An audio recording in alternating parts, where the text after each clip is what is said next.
Welcome to another episode of Threads of Enlightenment. As usual, you guys know this is one of my favorite space right here. I like to welcome our guests because I know they're coming with a couple of things very expensive. Time. Time, what a beautiful commodity that has been given to all of us as a gift, as part of the human race. How we respect and honor time will tell a lot about you, as well as how you are learning to love. I had to learn how to love time. The other is the journey. The journey housed some powerful information that created Heather. She is here to share both of these precious commodity with us so that you and I can become better human spirits while we occupy this place called Earth. Heather, thank you so much for coming to the Present Enlightenment. Thank you so much, Ken. I'm really excited to be here. Tell the people, how do you serve mankind? I had a guest told me that when I put it that way, it kind of seasons into the individual because it makes you look at global things, not just small things. And so, how do you serve mankind?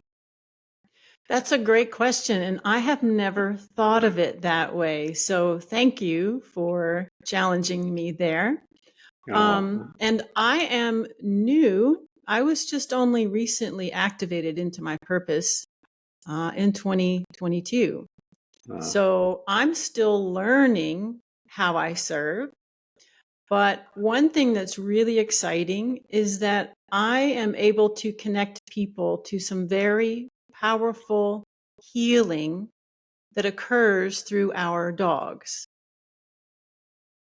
So that's thrilling to me. I'm a dog lover. I've always been a dog person. And, most of us have kind of suspected that our dogs were angels, some form of an angel, or had some sort of healing, power over us because we could just sense it, but now I'm here to tell you that's true. And I'm here to tell you how it works and how you can access it and what it can do for you. I've actually, I knew someone personally that operated similarly like you, and her gift was more so with animals, but her dog was the main animal that she worked with, and she would do readings and all of those different things with the animals. So that's why I wanted to have this conversation to find out how did you come about. One of our customs here, Heather, is to go back into childhood because it is a place by where we reside for a few years. We call that place home. Home houses our mom and dad, traumatized individual that see the world however they see the world. And they're now going to deposit into you data. And this data is going to you're going to be using this data to guide your life. What was your family like? It was terrible. It was an awful experience. And I wrote a book about it, actually, and that was part of the gift of the Canine Spirit Guides. My childhood was not fun, and my parents, I learned through writing the book how much of my experience was actually an ancestral experience. It wasn't just my current father that I had with me, but it was a pattern that had recycled many generations within that family line. So that was a big revelation. But my childhood definitely shaped the course of my life and my determination to find the answers, for sure. Yeah, I think everyone's, generationally speaking, everyone within the family, an individual is picked to kind of deal with it, if you will, to have an opportunity to make some changes within that generational manifestation. It comes in many ways. I tell people that manifestation is in the natural genes. That manifestation also is the spiritual things and traumas that are passed down from one generation within the generation within that same family unit. And someone will always have an opportunity to be a light within that. So here you are, you had a traumatizing experience. How was this young girl, as far as Heather, within all of that? Um, how did she begin to exist, if you will? How did she manage her day by day to try and survive? Because it's usually a survival mode that we tend to find ourselves in. How was she surviving it? Well, she learned to only rely on herself and that people could not be trusted. Yeah. So she became very self-sufficient and wise Yeah. and was able to read between the lines and hear what people weren't saying. And she developed a lot of skill in Yeah. trying to survive within that wounded state, for Yeah. sure. Yeah. It's amazing how even at a young age, we start utilizing tools that will become very effective later on in our lives as Yeah. we use it to survive. And then when we began to use it not to survive, but when we start using it to live, it's a different journey. So here she is, she's learning all of these wonderful tools, if you will. And she's now growing older, and you're looking towards your future as a young woman. Um, and most families, they program us that we need to go to college, and society as well.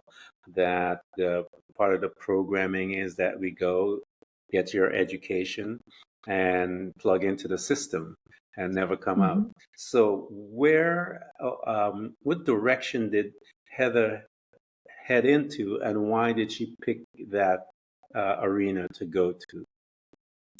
Well, I went into the medical profession. I became a physical therapist and a massage therapist and a functional medicine practitioner.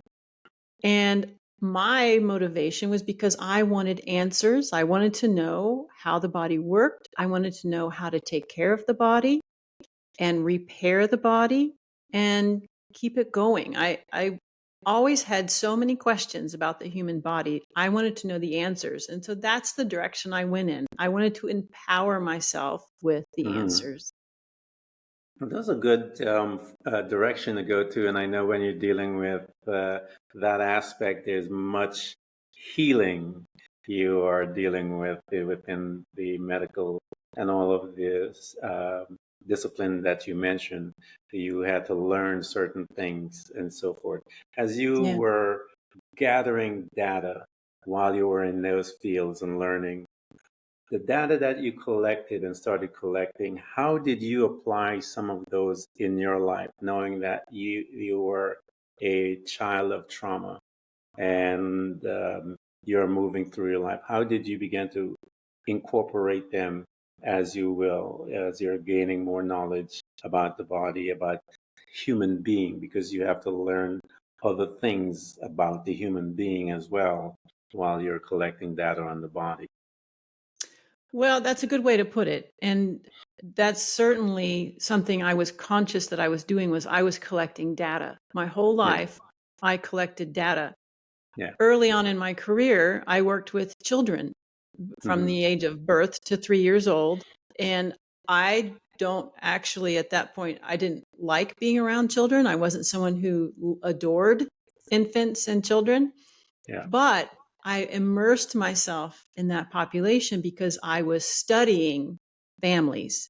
Yeah. I was collecting data on how families interacted, how children, the children I was working with were physically wounded, right? Hmm. So they were a lot like me, only their wounds were more visible. Yeah. So I was studying how the family either supported them, embraced them, and nurtured them through that state, or how maybe the family didn't do such, and how it affected the child in order to learn more about myself and learn more, have a different perspective of what my experience was. Yeah. What is normal? What is normal like? I don't know what that's like. Yeah. So that's kind of, and then I ventured, of course, back into an adult practice, also a geriatric practice. I've served all age groups within my my physical therapy practice. So I've seen people through birth and through death. I've seen people through the entire cycle of life. And that made me wonder. That made me wonder, what's it all about? Why are we here? I just had this insatiable desire to know more and to understand the pain. And working with the physical body, I was really starting to realize how limiting that is. Just treating the physical body is not the answer.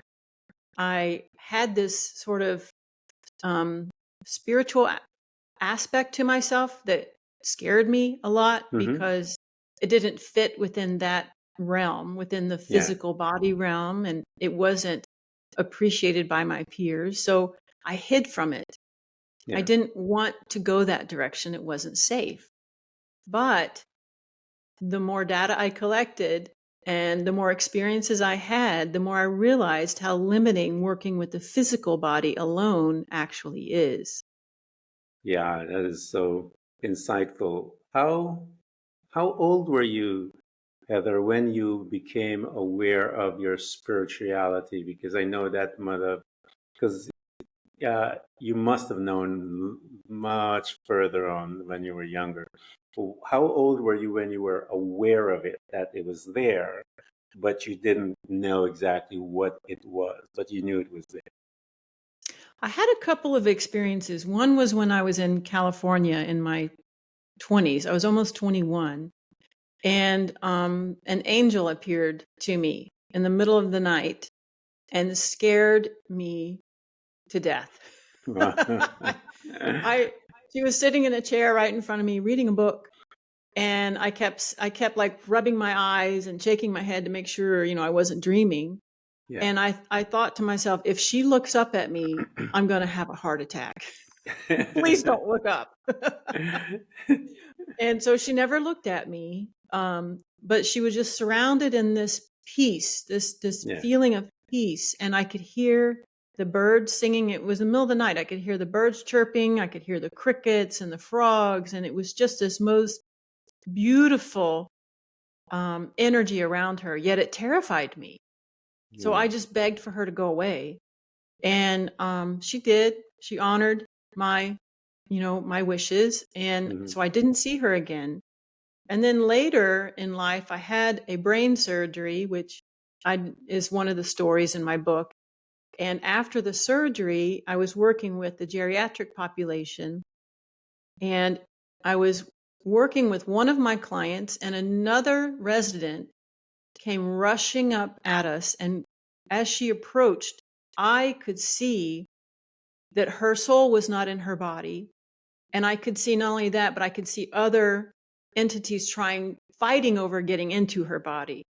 Yeah. And that freaked me out. So I was trying to protect myself and my patient. And instinctively, I put my hand up and I just rushed this energy at her because she was coming at us full throttle. She was going to knock us down. She was very confused. And I wasn't sure what her intent was. And I wasn't sure about all the entities I saw around her and whether I wanted that in my space. So I instinctively just threw this energetic shield out around us, and she literally just stopped. And so that was a pretty clear indication that something was going on, but yet it scared me to death, and I begged for that vision to be taken away. I didn't want to see it. It was hard to do what I did, having to see that and not understand it. So that was in my later 20s that happened. So I was getting clues, I was getting messages, and it was only a matter of time before I became comfortable with it. And by the time they knocked on my door here in 2022, I was ready. I just embraced it full on. And I said, thank you. I'm ready now. Now I know I've been waiting for this, and it's what I've been asking for. Yeah. Isn't it amazing how it takes us time, and we are allowed that time to make the adjustment. So here you are, Heather, you got a chance to see the full continuum of life from within your studies as you're collecting data what were the commonalities that you saw? Because you were with the young ones, the old, the geriatrics in between, and all of that commonality. What did you notice as you were in collecting data? The unresolved trauma, the Yeah, emotional, the spiritual, the physical trauma that accumulates in our sometimes our energetic field, our physical body for sure. When it is not addressed, it affects us very deeply. And yeah, there's a big need for this trauma to be healed. yeah. It is. That's the journey because, and once we recognize, as we start to dig and bringing in tools in our life, once we recognize that there's a need to deal with it, if you will, and then we start looking again for data to come and help us to deal with it. Those tools manifest meditation, yoga, all the different tools that we bring in. What tools did you bring into your life? Again, you were exposed to the physical aspects, and dealing with that, you also get a chance to see some of the mental, the mind, and the spiritual aspect. And you mentioned a couple of stories concerning what was happening to you spiritually as well. How was Heather managing herself as all of this is beginning to churn, if you will, more and more, as she's getting the data, looking at the people, understanding that there's much more to life than just this, understanding that there is a need to move trauma, all of this. What was Heather doing as she's gaining all of that information? Wow, that's kind of a two-part answer I'll have to give you.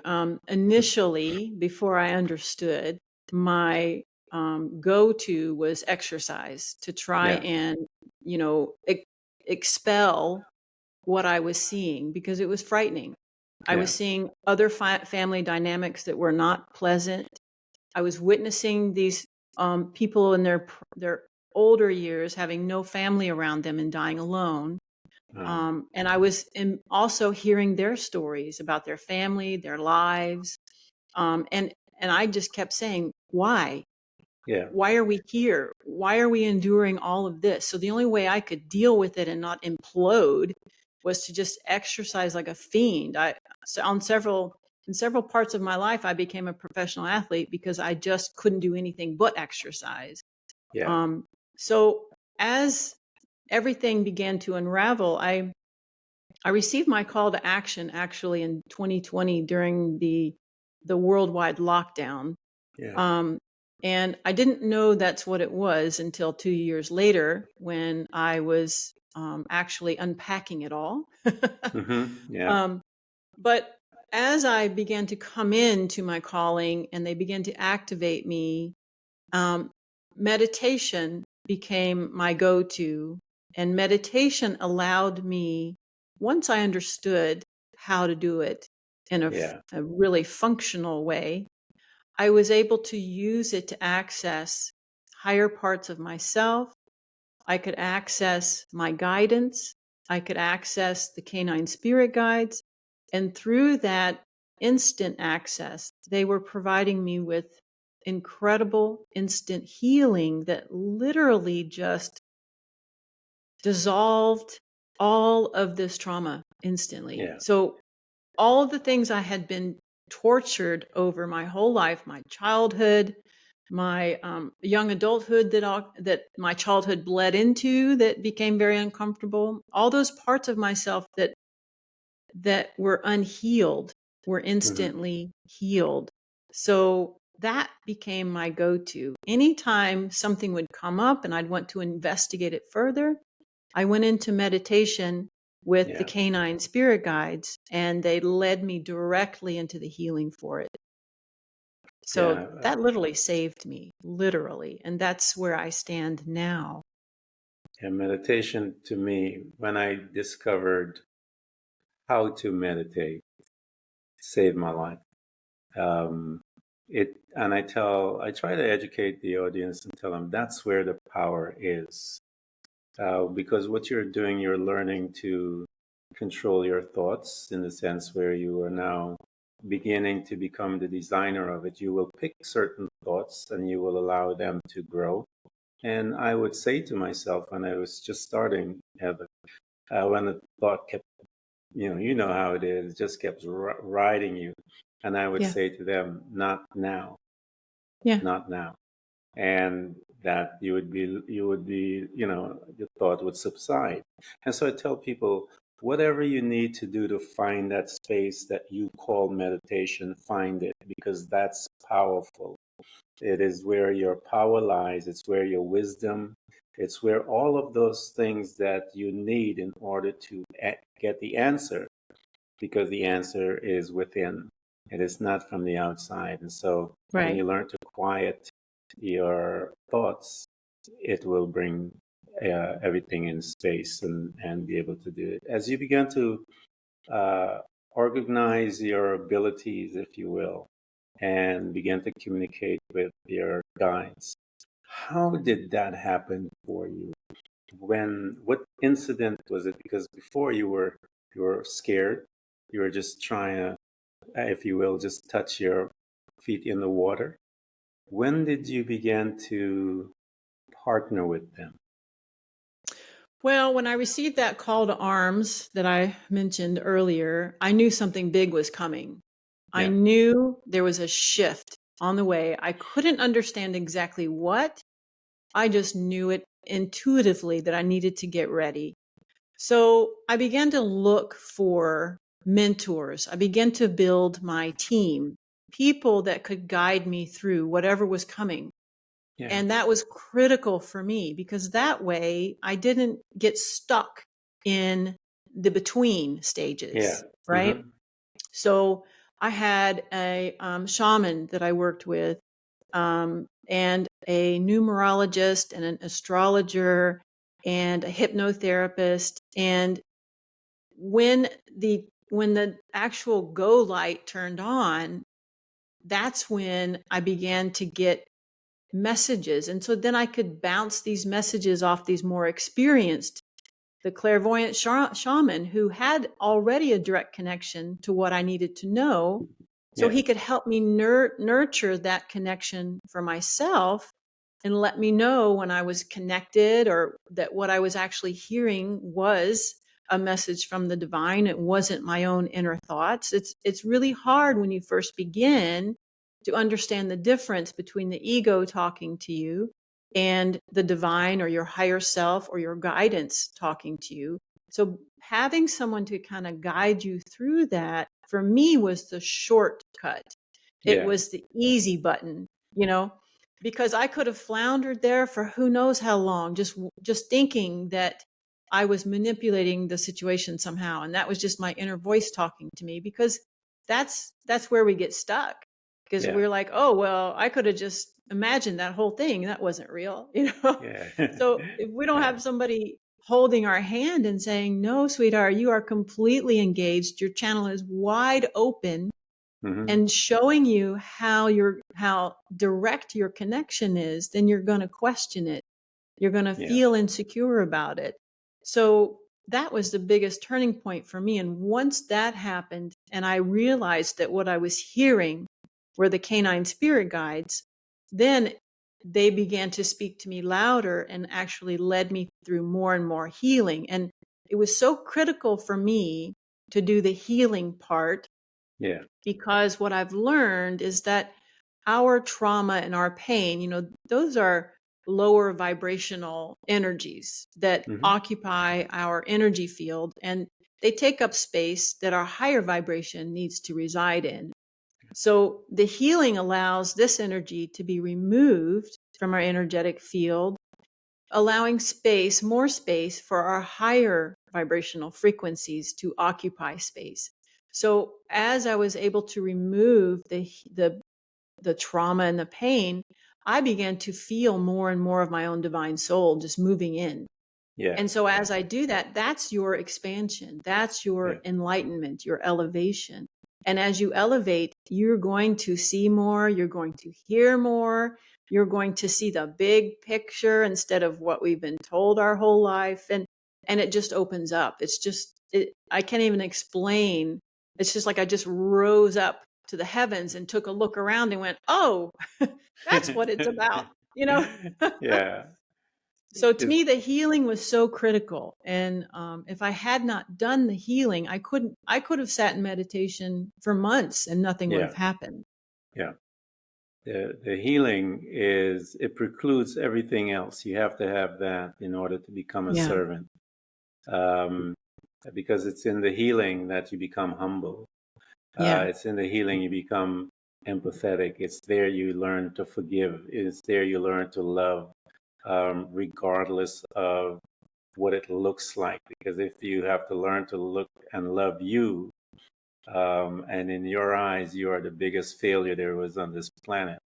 You know, every one of us have that outlook on ourselves. But if you can learn to love that, even in its mess, you can love anyone, because you have to learn it with you first.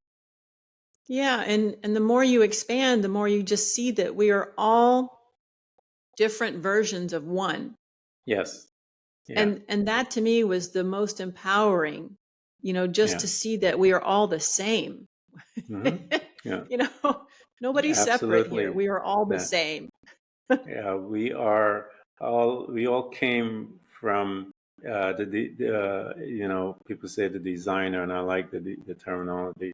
Some people say it's God, and we came from the same substance, and the body is just mud. When we leave it, it goes, but then I tell people the body keeps you and I legal here on this planet. And so when we are ready to vacate the planet, in a sense, to move on, because in my meditation, Heather, I've traveled within my meditation, but I'm still legal here. I'm still coming back, but there will be a time that I will give up the body and I will be able to move in different dimensions where the restriction is not here for this particular dimension that I'm in. So here you are, you've been awakened, you are now, and I hope you guys heard what she said. She brought guides in, a team. She put a team together. It's really important to find your team. Some other people put it this way, tribe. However, you find that tribe and that team, because it becomes very important in your growth. Because why? Because they've been through the journey before, and they're familiar a lot more than you are, because you're still new in this. And so they'll be able to encourage you, as Heather said. When you think you're off, they'll look at you and go, no, you're perfectly okay. But if you had no guide, you would have, Heather would probably still be there trying to figure it out. Absolutely. I would have felt like a big failure, Yeah. And it would have dragged on and on and on and on. And so I tell people, get your guide, get your team, get your squad, whatever you call it, and make sure there are people that you respect and honor, and so that you know that what they're saying is going to be valuable to you, and you're able to respect them enough to listen to them and walk with them because they want to walk with you. So Heather, here you got your team. They're assisting you. You're awake, if you will, or awakening. Yeah. And then you decide to start to write a book.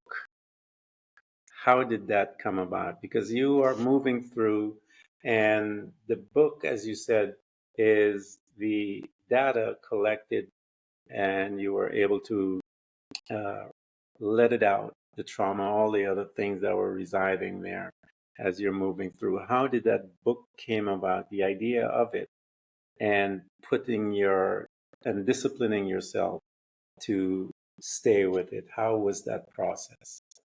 Well, that's a great question and a great story, I got to say, because it was like I was riding on a steam engine that just rolled super fast.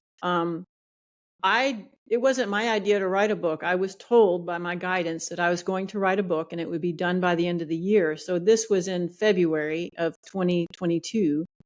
But I didn't know initially what I was going to write about, because so much of my life would make an incredible story. So many stories of not only my childhood, but my young adulthood. anytime I've shared them, people have said, you need to write a book. So, I just ignored them. I'm like, yeah, that's what people say, but then my guidance finally said, okay, you're writing a book. And I'm like, okay, what about, so it took me probably 3 or 4 weeks to figure out what I was writing about. And my council, I was having a meeting in my sleep one night with my Galactic council, and they were all discussing the book. And 3 words kept being thrown out. And so I wrote these 3 words down while I was asleep. Mm-hmm. And when I woke up, I read them, and it said Canine Spirit Guides, which is the title of my book, Canine Spirit Guides. So I'm like, oh, great. I'm talking about dogs because I've always been a dog person, and I was a professional dog trainer and competitor in several dog sports, local, national, international. So there's a lot of stories to tell there. Yeah. But, and I've had 30 of my own dogs, not to mention all the other dogs that I've trained and bred and whatnot. So then they told me, okay, you're going to have 10. They picked out the 10 dogs of my life that I was going to write about. So I'm like, oh, great. Those are all wonderful stories. So I start putting down the stories about me and the dogs. And what I didn't realize was that they were teaching me as I wrote the stories how these angelic canine spirit guides were working through my dogs to offer me healing at that point in my life, that specific point. Also, direction. Some of them were literally parting the waters and creating opportunities for connections to come through, which I couldn't see at the time because it was a very traumatic time in my life. Diseases, injuries that literally stopped my world because there was a connection that needed to be made, and I had to be just in the right place at the right time. Mm-hmm. So they showed me all of this as they were writing the book, but also what happened was the guides introduced themselves to me. These are intergalactic versions of our dogs, our canines. They're not the individual soul of our dogs. So I'm not what you call an animal communicator. I don't actually communicate with the dog itself. What I communicate with is the galactic version of our dogs. So they're here to help humanity heal in a profound way. And what I did not realize was how they were trying to reach me throughout my life and how they were working with me and offering their services. And they showed me that as I wrote the book. And so then I could explain and share with the readers exactly who they were and how they worked, because that's the stories they gave me to put in the book. Yeah. But as I wrote the book, they were working with me and doing the healing with me that they had intended to do, decades ago that I declined. So they actually got to put me through the healing that they had been offering that whole time. Yeah. And it was probably 6 months after the book was printed that I realized it wasn't my message, and my offering and my service was not about the book. It was about providing the healing that they had offered me and put me through to heal me so suddenly. That's what they want to share with humanity. That book was written in 6 months. It's 350 pages. And, when I started, I had no idea what I was writing about, and it was written in 6 months. Wow. So it was, for the large part, it was channeled. They just spoke through me and I just wrote. But that's how I met them. If you want specific detail about how I learned to hear them, I can give you that too. I wasn't sure if that's what you wanted. Yeah, I'll take that so that the audience can hear how did you start doing that as well. Well, my mentor could hear them, but I couldn't. So one strategy he told me to try was the automatic writing, which didn't really work for me. It was just a bunch of scribble on the page, and it never really happened that way. But as I was attempting the automatic writing, I would start to hear things. And so then I would just write down what I was hearing. And so initially it would take me a long time to get into that. We'll call it a groove, or more of an opening or an awakening. It would take me a long time of automatic writing to get into that space where I could hear something. And the more they healed in me, the more I could hear them. So as this went through a process and they worked with me, the easier this got. The very first time I heard one of the guides, I could see him in front of me as one of my dogs, and I couldn't hear him. He was talking. I could see his lips moving, and I'm like, I can't hear you. Can you turn it up? I can't hear you. And I got so frustrated that I messaged my mentor, and I said, I'm so frustrated. I'm ready to tear my hair out. I can see him there. I can see his lips moving. I know he's talking, but I can't hear him. And he said, what's the emotion? What's the emotion attached to it? And as soon as he said that, all of these memories just came purging up.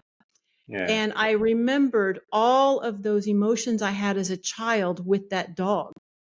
Wow. Around my father, my family, my experiences in life, all those emotions just came swirling out of me. And I kind of went into a healing session where my body just started to shake, and tears. I wasn't crying, but tears were streaming out of my eyes. I'm like, what's that about? And then my body just gets really rigid, and I can just feel this light just radiating off of me. It was like a spotlight, like a beacon, just coming out of me into the heavens. And I just hear myself say, I'm here. So after that experience, I could then hear him. And that's when I realized, oh, that pain and trauma has to be released before I have access to my gifts. So that's when I said, bring it. I'm ready. Let's do it. So eventually I could just hear them. And when I would meditate, I would dictate into a recording device and just describe everything, whether I was hearing something, seeing something, feeling something. I would put it all into words in the recording so I wouldn't have to stop my meditation. And sometimes chapters of the book would come out. They would just dictate them word for word. Other times it was, past life experiences that would come through and they would share with me. And then they would also share the healing that was necessary around that experience during the meditation. So there was a lot going on in my meditations. And that's how I learned to use meditation as a tool for healing, for sure. Because it didn't turn out to be what I thought it was going to be. As you said, bring it. After you said bring it, how did your life change? It was kind of like a roller coaster. You have to be willing to ride the waves. And I think the terminology is moving in flow, moving in divine flow, having no idea what's going to happen next. And you're just like, I don't care. It doesn't matter. I'm not in control. I'm not in charge. I'm just going with it. And as long as it's going in a positive direction, what does it matter? So I really had to give up that need to control everything I developed as a child in order to keep myself safe. I had to give that up and just welcome this divine source energy that was offering to heal me. And I said, yep, I'll take it. I've been waiting my entire life. Sign me up. I'm ready. But I had to feel safe. So that's kind of where it was very important to have the team around me that could say, you're totally safe. And I trusted my team. I knew that they were all, I thoroughly vetted them before I added them to my team. Because if you don't have that sense of trust, that could feel violating to you. That could feel scary to you. But since I trusted my team, I knew I was safe. So I just went with it. It is one of the last lessons that we have to learn to walk into our blessing, I would say to people. And that is the surrendering. And a lot of people fight that place. It takes several years, and many of us, we have the stubborn ones like myself that kept resisting and so forth. But when I surrendered, when I said, okay, I'm ready, it's amazing. Everything has been waiting for me to say that. When I said that, the doors began to swing open. Things began to come into place faster. Everything began to move, as you said, on this escalator that's just running over. And within even that escalator, there's still so much more learning that I have to do and continually surrendering. The Christian uh, teachers call it the walk of faith, where you don't know anything is going on, but you're going to surrender because you feel safe. And that is important. Once you're in that zone, that safe zone, then your life begins to become very interesting. Everything, uh, you're, I became connected, Heather. I remember when I, I would know what the other person is thinking. I became connected. I knew their pain. I knew what it was. I knew how to, I would walk up. I remember walking up to people. One guy, I saw him and I knew he was on his way to commit suicide. Had a conversation with him, telling him his life story and what brought him to where he was. You become connected. And we talked about that place before when one have gone through, have been mended. You've learned forgiveness, all those things we talked about, and you're now able to hold someone in that same space that you're familiar with and what it looks like, what it feels like.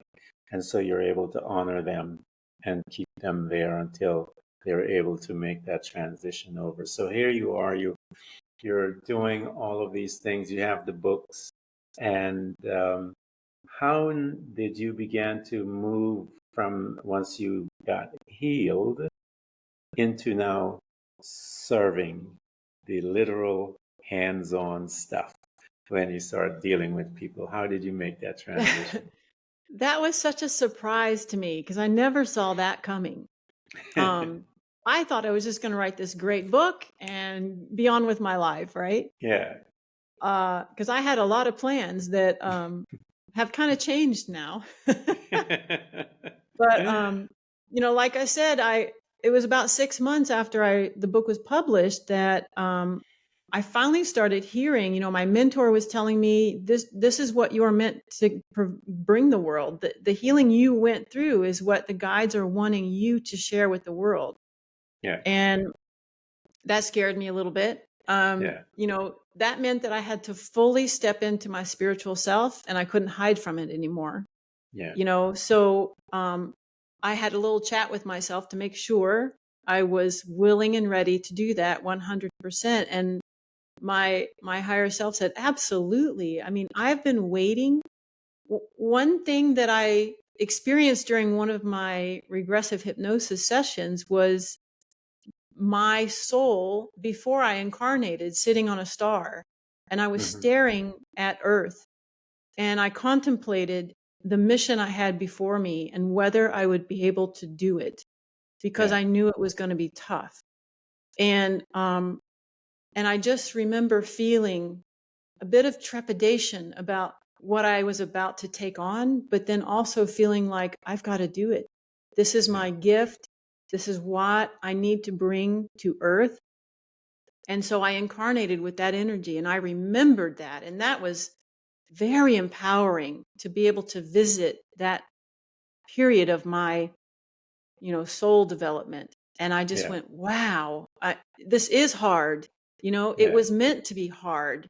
And that means I'm doing it right. Yeah. That doesn't mean I've been dealt a rough hand. That means that I knew it was going to be this way when I came in, and I agreed to it. So that brought me a lot of peace right there. Because certainly I wouldn't have agreed to it had I not thought I could succeed. But, I wasn't sure how to make this happen, and I wasn't sure how the guides were going to work. I've never done anything like this. I've never channeled before. I'd never done energetic healing before. I do have a first degree Reiki, but I've not used it very much. So I just started opening up and allowing them to speak to me. So I would speak to family members and I'd say, hey, I'm hearing that, one of the guides wants to work with you. Are you open to a session? And so I would do sessions with them initially because they were somebody that I kind of knew. Not terribly much, I'm not that close to my family, but I was familiar with parts of my family. And so as I opened up to it, floods of information just came pouring through during those sessions about what that person, what their past life experience was, or maybe their traumatic events in this life, things that they needed healing from so that they could step fully into their blueprint and their purpose. Mm-hmm. And just these amazing messages started coming through. And then after they provided the messages, then they started providing the healing. It's, I guess you would compare it to like a psychic surgery. Yeah. When they do the healing sessions, it's kind of like a guided meditation where I bring that guide that wants to work with that person, I bring that energy in, and then I see the guide working with that person and describe it all to the client. And some of them can feel what's happening. Some of them can see the guide with them there, and hear things that are happening. And it's just a beautiful process. It's a very deep healing. It's not to be taken lightly. Yeah. And it's only for people who are really ready for that kind of healing, because they will turn people down when they're not ready for that type of, I call it rotor rootering because it's so deep. Um, but I just started following how I was being led, and I did several practice sessions with people I knew. And then my mentor said, okay, now you do me. And I went, what? I can't do that. Yeah. So, he's a clairvoyant mystic shaman, and he's very powerful. So I was really intimidated to do a reading on him. And when I tried to connect with his energy, his shields were quite strong. It was hard for me to get in, even though he gave me permission. And then what was so interesting was, as I was doing a reading on him, the reading came in very different for him than it did for anybody else I had practiced on. And I'm recording it all because I don't want to try and remember anything. I don't want to stop to write it down. So I'm speaking into a voice recorder, and I was getting one word at a time. Usually I get sentences and big Yeah. pictures, and for him I'm getting one word at a time, just a single word, and I can't remember what they were. It'd be a single word, like 1 or 2 minutes later, another single word, and I think I even commented after 5 or 6 of these, am I doing this right? What's happening? I'm like, I even questioned his guides. I said, are you guys playing a game with me? What's happening here? Yeah. And so I sent that recording to him, and we met afterwards, and he said, I want you to know the words that you were coming up with are words that are listed on my computer. They're part of my action plan for next year. My guides were Wow. poking me to get on my action plan. Wow. So I was Wow. quoting literally word for word this list he had on his computer, which is why it took so long for me to get them out, I guess. But I was like, oh, okay, I really do have something here. And I started to really trust myself at that point. Wow. So That then is I an started incredible working story. with my physical clients, the people that Yeah. I have in my office already. And it Yeah. just kind of blossomed from there. They've never done the same thing twice with any two people. It's Yeah. been an incredible learning experience. They show me something new each and every time I work with them. And I'm just dumbfounded about around what they are capable of and what humanity is capable of. And there's so much we need to know about ourselves and Oh, about yeah. Earth and about why we're here. It's incredible to be able to share it. Yes, wonderful. I love that story. And all of you guys are listening to our conversation. Um, Heather said so much as far as uh, wanting to heal. She talked the whole conversation about healing. And those that are in pain, that are seeking healing, I have someone that is here and is affording herself her journey, her experience, her wisdom, all that she is, to be able to walk with you, to give you that safe space. And once you have entered into that safe space, you'd be amazed how you're able to release a lot of your pain, and the healing will come to you as you begin to move through. All of you that have been traumatized and have gone through much, Heather has told us she's been through much. And yet you're looking at someone that has healed, even though they've been through much. And so I want to invite you guys, if you're going to provide everything for you to get access to her, I want to invite you to give her a call, to send her some email. I want you guys to purchase the books, get it to people that are in pain. Because the purpose of all these conversations is so that you will recognize that someone has gone through. And then that person have gone through, I offer them to you guys. Why? Because they are your guides. They are your guides. They will help you to get, as Heather said earlier, if she had done it on her own, she probably still would have been there. Yeah. But she put her team together and she was able to exit much faster. And so we have Heather. She's an excellent guide that will help you to exit faster, get your healing, and become who you are meant to become while you're here on this beautiful place we call Earth. Because as she said, there's so much we need to know about this planet. There's so much we need to know about each other. There's so much to know about the self. And so I invite you guys to get to know her, and I'll provide all that information. Heather, I want to thank you so much for coming to Threads of Enlightenment. This has been beautiful. Thank you. I really enjoyed it, and I really enjoy your energy and your space, Ken. Thank you so much for inviting me.